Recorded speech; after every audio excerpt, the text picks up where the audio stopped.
আমার মাথায় এমন এক বুদ্ধি এসেছে যার মাধ্যমে আমরা পরীক্ষাতে পাশ করে যাব। এত বুদ্ধি মাথায় নিয়ে তুই ঘুমাস কেমন করে বাবা? বাবু ভাই, আমার কাছে একটা দারুণ প্ল্যান আছে। প্ল্যানটা কি বলতো? পরীক্ষার সময় এক্সাম হলে স্যার যখন আমাদের গার্ড দিতে থাকবে, তখন আমরা চুপচাপ ভদ্রভাবে পরীক্ষা দিতে থাকবো। যখনই স্যার আমাদের সামনে আসবে, ডুস করে পাত দেবো, আর পাদের গন্ধে স্যার রুম থেকে বেরিয়ে যাবে। আর তারপরে আমরা তিনজন মিলে নকল শুরু করব।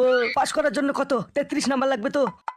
নকল করে 20 নাম্বার আর প্রজেক্টর 15, তাহলে কত নাম্বার হলো আমাদের? 35। হিসাবটা ভালোই করতে পারো। এভাবেই নকল করে আমরা পাশ হয়ে যাব আর তারপরে পার্টি করব।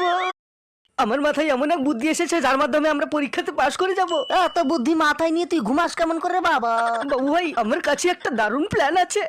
প্ল্যানটা কি বলতো? পরীক্ষার সময় এক্সাম হলে স্যার যখন আমাদের গার্ড দিতে থাকবে, তখন আমরা চুপচাপ ভদ্রভাবে পরীক্ষা দিতে থাকবো। যখনই স্যার আমাদের সামনে আসবে, ডুস করে পাত দেবো, আর পাদের গন্ধে স্যার রুম থেকে বেরিয়ে যাবে।